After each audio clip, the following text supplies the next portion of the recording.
Good morning all of you. So here is today's the Hindu newspaper news analysis. और अगर आपको इस lecture की पीडीएफ चाहिए तो आप टेलीग्राम से जाके डाउनलोड कर सकते हैं। So let's start. तो जो फर्स्ट इम्पोर्टेंट डे है तो उसके बारे में ध्यान रखिएगा, ये है इंटरनेशनल वुमेन्स डे जो कि सेलिब्रेट किया जाता है 8 मार्च को। और अगर बात करें जो 2022 की जो थीम है तो वो है gender equality today for a sustainable tomorrow, तो ये ध्यान रखिएगा। और अगर बात करें जेंडर इक्वेलिटी की जो सस्टेनेबल डेवलपमेंट गोल है तो उनमें जो गोल 5 है वो बात करता है जेंडर इक्विलिटी की। इसके अलावा जो सस्टेनेबल डेवलपमेंट गोल 10 है वो बात करता है रिड्यूस इनइक्विलिटी, तो ये ध्यान रखिएगा। ये दोनों जो गोल है ये बात करते हैं वुमेन एम्पावरमेंट के बारे में। और अगर बात करें सस्टेनेबल डेवलपमेंट गोल की तो इन्हें स्टार्ट किया गया था 2015 में और इनका टारगेट है 2030 तक का, तो ये ध्यान रखिएगा। जो नेक्स्ट न्यूज़ है वो बात करती है लेबर मिनिस्ट्री के बारे में। तो जो लेबर मिनिस्ट्री है उसके द्वारा लॉन्च की गई है एक स्कीम जिसे बोला जाता है डोनेट ए पेंशन। तो इसके लिए जो एलिजिबिलिटी है तो उसमें ध्यान रखिएगा, जो भी पर्सन है जिसकी जो मंथली इनकम है 15,000 या 15,000 से कम है तो उनको मंथली 55 से 200 रुपए तक पे करना पड़ेगा एवरी मंथ। फिर आफ्टर 60 ईयर ऑफ एज उनको मंथली पेंशन मिलेगी 3,000 रुपए। ये जो स्कीम है ये लॉन्च की गई है लेबर मिनिस्ट्री के द्वारा, तो ये ध्यान रखिएगा। और इसमें एक इम्पोर्टेंट स्कीम का और मेंशन किया गया है जो कि है प्रधानमंत्री श्रमयोगी मानधन योजना, तो इसके बारे में हम डिस्कस कर लेते हैं। तो ये जो स्कीम है ये एक मेगा पेंशन योजना है फॉर अनऑर्गेनाइज्ड सेक्टर वर्कर जिनकी जो मंथली इनकम है वो 15,000 या 15,000 से कम है, तो ये ध्यान रखिएगा। फिर इनको आफ्टर 60 ईयर ऑफ एज 3,000 रुपए मंथली पेंशन दी जाती है, तो ये ध्यान रखिएगा। अभी जो स्कीम लागू की गई है ये जो स्कीम है ये भी जो प्रधानमंत्री श्रमयोगी मानधन योजना है इसी के अंडर में लागू की गई है, तो ये ध्यान रखिएगा। और अगर बात करें अनऑर्गेनाइज्ड सेक्टर की तो इसके बारे में ध्यान रखिएगा, ये जो सेक्टर होता है इस पे गवर्नमेंट का कोई कंट्रोल नहीं होता है। जो नेक्स्ट न्यूज है वो बात करती है कि चाइना के द्वारा कहा गया है कि जो यूएसए है इंडो पैसिफिक नाटो ऑर्गेनाइजेशन बनाने की कोशिश कर रहा है। ये जो टर्म बोली गई है चाइना के द्वारा तो इसका सीधा मतलब निकलता है क्वाड से, जिसे बोला जाता है क्वाड्रिलेटरल सिक्योरिटी डायलॉग। तो क्वाड के बारे में ऐसा कहा भी जाता है कि ये जो ग्रुप है ये बनाया गया था चाइना को टैकल करने के लिए। तो इसमें जो मेंबर कंट्री है तो उनमें है India, USA, Australia and Japan. और अभी जो न्यू क्वाड बना है तो उसमें ध्यान रखिएगा उसमें है Israel, India, UAE and USA, तो ये ध्यान रखिएगा। और अगर बात करें नाटो की तो इसे बोला जाता है नॉर्थ अटलांटिक ट्रीटी ऑर्गेनाइजेशन और इसे बनाया गया था 1949 में। और अगर बात हेडक्वार्टर की तो वो है ब्रुसेल्स बेल्जियम में। जो नेक्स्ट न्यूज है वो बात करती है कि जो प्राइम मिनिस्टर ऑफ इंडिया है उनके द्वारा कोशिश की जा रही है कि जो यूक्रेन में जो फंसे हुए हैं स्टूडेंट्स उनको वापस इंडिया लाने की, तो उसके बारे में ये न्यूज है। तो जो यूक्रेन है उसकी लोकेशन हम देख लेते हैं। तो ये है यूक्रेन जिसकी कैपिटल है कीव और ये बॉर्डर टच करता है रसिया के साथ में, बेलारूस के साथ में, पोलैंड के साथ में, स्लोवाकिया के साथ में, हंगरी के साथ में, रोमानिया के साथ में एंड मोल्डोवा के साथ में।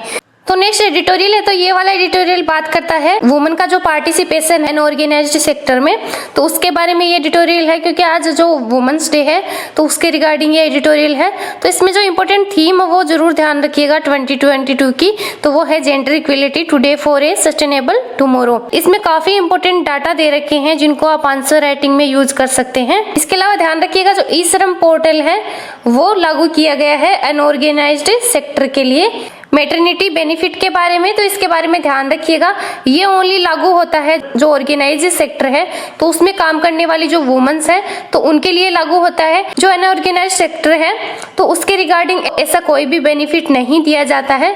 और अगर बात करें ऑर्गेनाइज सेक्टर की तो उसमें ओनली 5% जो वुमेन है वो काम करती है। इसके अलावा जो 95% जो वुमेन्स है वो अनऑर्गेनाइज सेक्टर में काम करती है, तो ये ध्यान रखिएगा। जो मैटरनिटी बेनिफिट एक्ट है 2017 का तो वो बात करता है जो मैटरनिटी लीव है वो दी जाती है 26 वीक की, तो ये ध्यान रखिएगा।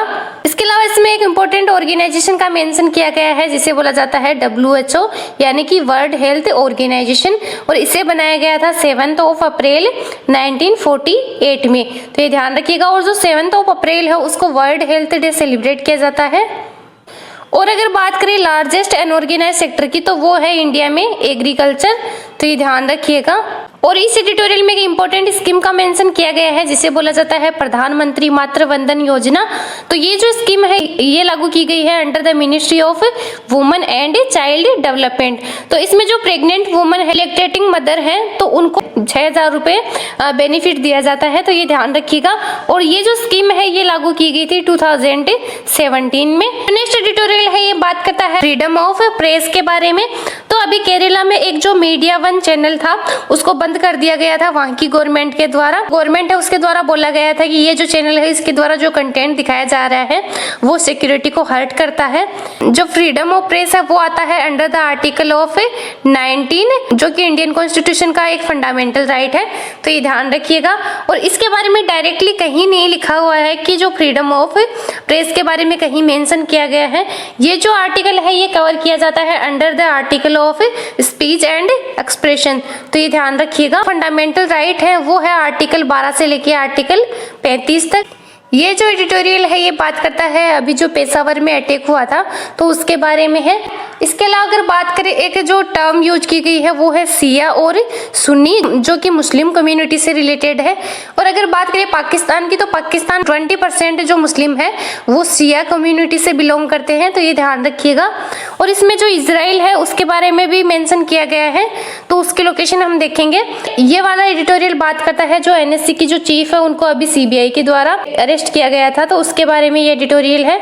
तो इसमें ध्यान रखिएगा जो सीबीआई है उसे बनाया गया था 1964 में on the recommendation of A Santhanam committee, तो ये ध्यान रखिएगा। और बात करें टेन्योर की तो इसके जो मेंबर्स है उनका टेन्योर रहता है 2 ईयर का, तो ये ध्यान रखिएगा। तो ये है इजराइल जो कि बॉर्डर टच करता है इजिप्ट के साथ में, जॉर्डन के साथ में, सीरिया के साथ में एंड लेबनान के साथ में, तो ये ध्यान रखिएगा। ये वाला एडिटोरियल भी वुमेन से रिलेटेड है, तो इसमें एक इंपॉर्टेंट जो ऑर्गेनाइजेशन है उसके बारे में मेंशन किया गया है, तो उसके बारे में हम देख लेते हैं।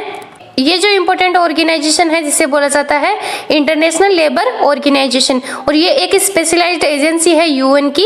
इसे बनाया गया था 1946 में, तो ये ध्यान रखिएगा। और इसका हेडक्वार्टर है जेनेवा स्विट्जरलैंड में। और ये बात करता है लेबर इश्यूज के बारे में।